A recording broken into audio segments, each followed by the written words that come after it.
Hello everybody, welcome back to another episode of Making Thorpe Park in Planet Coaster, and it's finally one that isn't laggy. I know that bit was just laggy, but that was the recording just starting. I finally have a piece of footage which isn't laggy, which is really nice. So, I've recorded episode 11 twice now, and I couldn't use the last two clips because they were too laggy. Like, they were probably 5 FPS at most. So I've had to redo episode 11 completely. But to be honest, this episode 11 is much more entertaining than the other episode 11. Because this episode we get on with possibly the scariest ride in the park, maybe even the entire world, the flying fish. Now, I've been on this roller coaster once, and I'm not sure if I can ever do it again. It's too intense for me. Like, that figure of 8 at the beginning, middle and end is far too just intense. I nearly pass out every time. But on a serious note, we do get on with this, and I'm pretty happy with how it turns out. Planet Coaster doesn't have a powered roller coaster, unfortunately, so I've had to use kicker wheels for the first bit, but it's not too bad. So yeah, here we are. We're just getting on with the station, trying to figure out how I'm going to make it have 10 cars, and it turns out that was pretty easy. So yeah, if you do see me stopping, it's because I'm either watching a YouTube video on the point of view, or I'm looking at the picture on Google Maps. So I do apologise for that. And I have also had to make it 2 feet higher than it is in real life, because otherwise it wouldn't have the momentum to get around the entire circuit.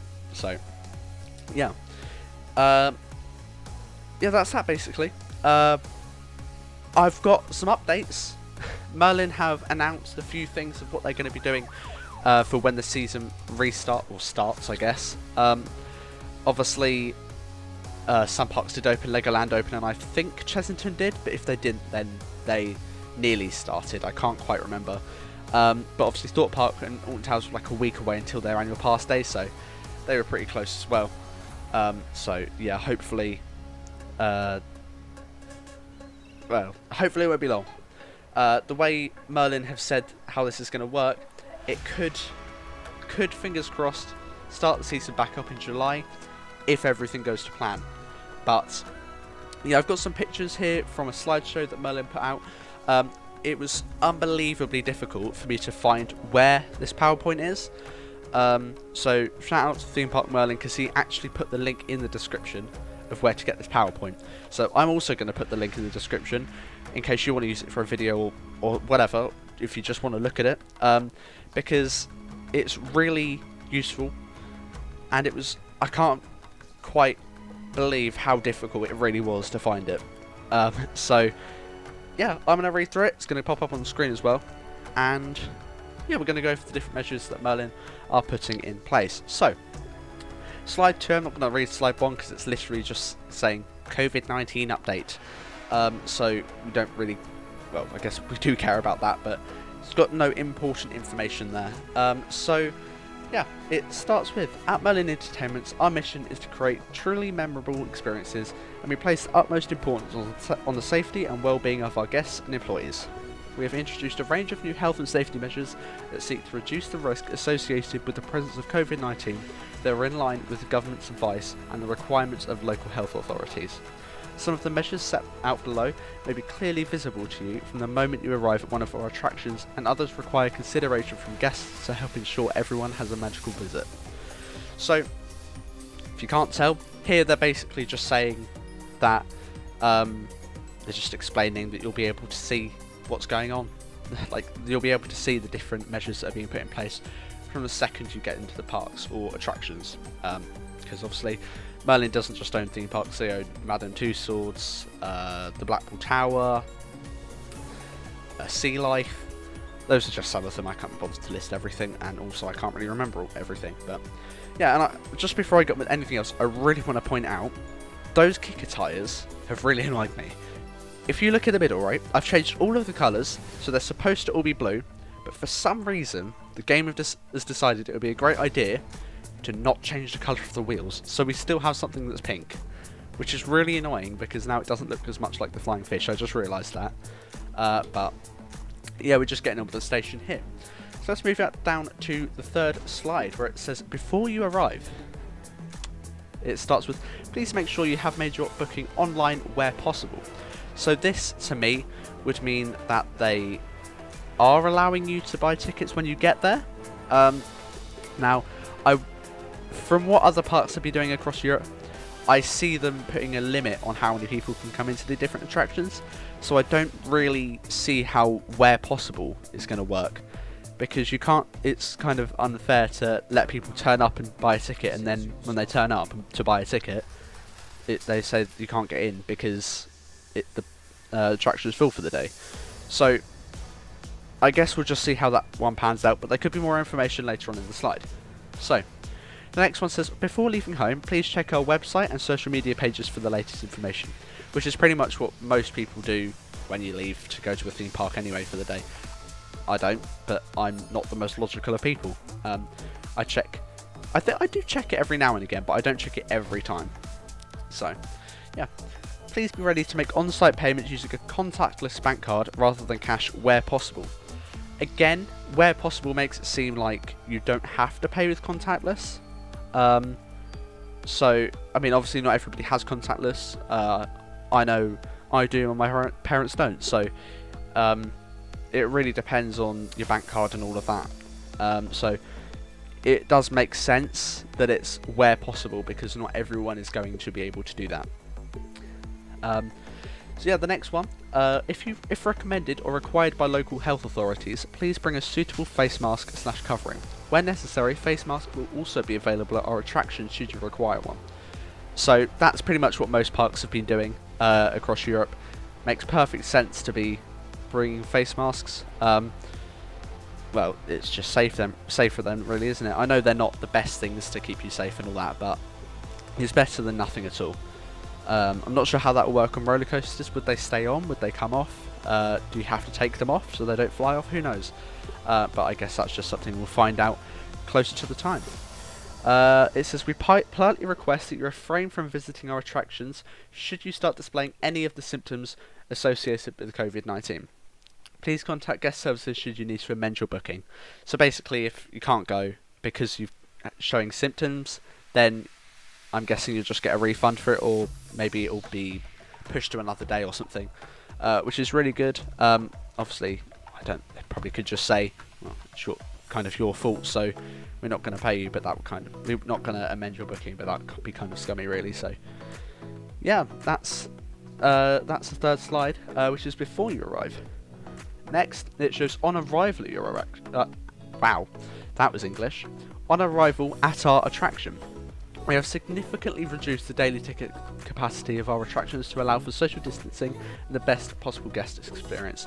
Okay, so that kind of just answers my question from earlier, doesn't it? So, I would have thought then for slide 2 or wherever it was, that you can't book or just turn up and get a ticket,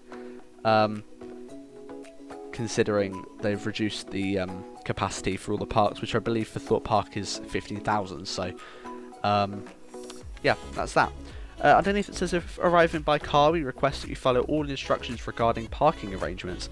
So it kind of shows like a space between each car, so it gives people room to get out of their car without having to be close to other people. So that's good, that's perfectly fine. Just means that people are staying away from each other and being safe there, really. So that's all good. Guests will notice new information signage informing them of key safety messages and instructions. So I don't really know what to say about that. It's pretty self-explanatory, but yeah, you'll just see some signs. Make sure you follow them. Is very helpful. So yeah, in addition to our employees going daily non-invasive temperature checks, we may also require our guests to participate in such checks as a condition of entry. Any person who is displaying a high temperature associated with a fever will not be permitted into the attraction. Please contact guest services should you have any concerns. So it seems like they're not going to do that for every one of their attractions. They're just going to do what they've been doing in airports, I think, where they just put that temperature thing up to your head. I know that's probably not the technical term, but I will. And they just check your temperature. So yeah, make sure before you go, make sure you haven't got any symptoms to avoid any disappointment. Next slide, social distancing measures within our attraction. We have introduced new arrangements for the application of social distancing within queues. Clear markers or signage have been installed in our attraction entry, ride, restroom and dining areas to help guests keep a safe distance from one another. Our employees will monitor the queues to ensure that social distancing is being maintained. And I thought it's a bit like what they do in the queue lines. If they see somebody smoking or sitting on a fence or whatever, they will have a bit of a moan at you over the announcement thingy, and just ask you not to do whatever you're doing or to social distance. So it's good that employees will be keeping an eye on that as well. Definitely needed, because people don't have the biggest of IQs, do they? We have introduced new arrangements for the application of social distancing in our dining areas. Tables and chairs have been reconfigured to ensure enough distance between seated parties. In areas where strangers are seated together, seats will be removed or blocked to ensure there is a suitable gap between guests. Now the image seems to show that one table is about 5 miles away from the other, but I'd assume it's not quite that strict, considering we only need to be 2 meters away from each other. But yeah, so I'd have thought in things like the 4D cinema at Thorpe Park, I would have thought they're probably like block 2 seats or something like that, where it actually shows it in the next couple of images. So the next one looks like it's to do with the rides. We've developed custom plans for the application of social distancing on our rides and other attractions in order to minimise contact between parties. Strategies for separating guests include empty rows and leaving empty seats between guests in ride vehicles. So it looks like they're just going to be filling the front row, then the empty row behind that, then the next row filled, and then the empty row behind that, and so on, which is perfectly fine. It can't be exactly 2 meters, but there's going to be no throughput if they're having to do 2 meters, and people are just going to sit with each other anyway. So, I mean, I would have thought guests choosing where they want to sit is just going to be completely scrapped at the moment. But yeah. Guest viewing entertainment in the form of live shows or theatrical scenes will be separated from the performances and each other in accordance to social distancing requirements. So again, as you can see there, as I say, they'll probably set you 2 seats apart or something. Unless you're from the same household, then obviously they'll probably just sit you together. The next slide. Social distancing continued. We have introduced new capacity limits to our indoor experiences and facilities. These restrictions will help ensure that there is plenty of room for social distancing. Again, not much to say about that, to be honest. They kind of mentioned that earlier with the restaurants and all of that. But they'll probably have the same sort of limits as shops. Like there's somebody standing outside and telling you when you can go in or something. We have adapted or suspended some experiences and facilities to ensure that social distancing is suitably maintained. For example, the provision of costume character meet and greets, some games, interactive or play areas or touchables, and props have either been modified or suspended. So for example, at Thorpe Park, I wouldn't have thought the Black Mirror Maze will open this year, which makes perfect sense. Yeah, obviously it was meant to open in spring. It's well gone that now. In summer, so yeah, that's definitely not going to happen. So we've installed new hygiene screens at many of our service counters and food stalls to help physically separate guests from employees. So it's going to look very similar to shops, where there's something blocking you from being completely face to face with the employees, which is perfectly good and makes it a lot safer. We have revised some of our standard operating protocols in order to reduce the proximity of our employees to guests. For example, this includes the way in which we now conduct security searches at admissions, how we perform height checks for our rides, or how we undertake guest services activities. So I would have thought there, maybe for example, checking heights, they just make somebody go and stand at one of the height meter things instead of the employee going over to the person to check their height, and security searches. And I thought they'd just keep maybe Perspex sheet maybe or something like that. between the security officers and the public. But yeah, that's that. Hygiene and disinfection measures within our attraction. We have introduced enhanced cleaning measures throughout the day which seek to disinfect high frequency touch points such as tables and chairs, service counters, grab and flush handles, rider restraints, door handles, plates, elevator buttons and taps. So I think that's very similar to what Blackpool were doing when they originally opened, where they were shutting the rides every hour on the hour to do a quick disinfection of the rides. So that's pretty good. We have introduced new deep cleaning measures in the event that a person presents themselves with symptoms consistent with COVID-19. So I would have thought they'll just shut down an area. The picture shows somebody with full PPE on, even the oxygen tank behind, but considering the NHS don't get that, I doubt Thorpe Park employees and Alton Towers employees are going to get that, but who knows. We have introduced a large number of hygiene stations / hand sanitizer dispensers around the attraction for guests to use. So just use them, is all I can say to that, to be honest. And we have also introduced new personal protective equipment, PPEs, requirements for a range of activities that employees routinely perform. These include face masks, disposable gloves, eye protection and hand sanitizer. The use of such equipment and clothing by our employees is supposed to protect them and our guests. So that's good, making sure that they're keeping the employees safe as well. Very nice to see. And another one, hygiene and disinfection continued. We have introduced new menu offerings across many of our food outlets to place a greater emphasis on grab and go options. Self-service buffets and salad bars have also been reconfigured or closed to reduce the number of high frequency touchpoints. Cutlery and condiments will now be provided to guests with their meal or on request rather than left in open areas. So I'd have thought if they've got like, you know, at McDonald's they've got like the push things to get tomato ketchup or barbecue sauce down. They'll probably just give you sachets of the sauce maybe instead. And by grab and go, I'd have thought it's a bit like a meal deal at Sainsbury's or something. Yeah. So as with our employees, we politely request that all our guests uphold the highest possible hygiene standards, whether it be when sneezing or coughing, through regular hand washing or the frequent application of hand sanitizer. So again, I'd have thought that's just going and washing your hands, making sure you're doing them properly every time you eat and things like that. Our employees now participate in COVID-19 specific training programs, instructing them how to stay safe as well as how to keep our guests safe. That's very good. So that just means that their employees know what to do when somebody presents themselves with COVID-19, and they know how to keep the rest of the public safe. So it's very good. And the final slide. We hope these new health and safety measures provide our guests with confidence and eagerness to visit any one of our attractions. These are unprecedented times for all communities around the world, and whilst every effort is being taken to protect the safety and well-being of our guests, everyone should inform themselves of the risks, conditions and personal responsibilities before they visit. We thank you for your custom and understanding. Now let's make new magical memories together.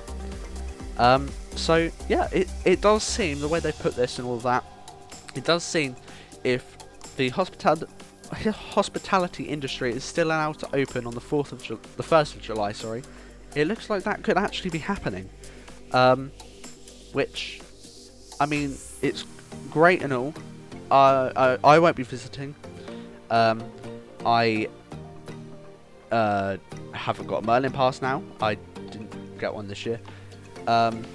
For this reason, pretty much. I was going to buy one if the park's reopened, but I'm not going to be able to go with my friends because of social distancing and all of that. So there's not really much point in me getting one.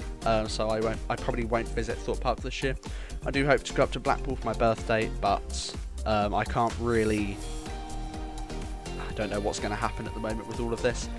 But yeah, that's that. I know it's a bit of a longer video, but I've actually had something to talk about, which is great. I've actually run out of footage, so I'm going to have to go and record some more. But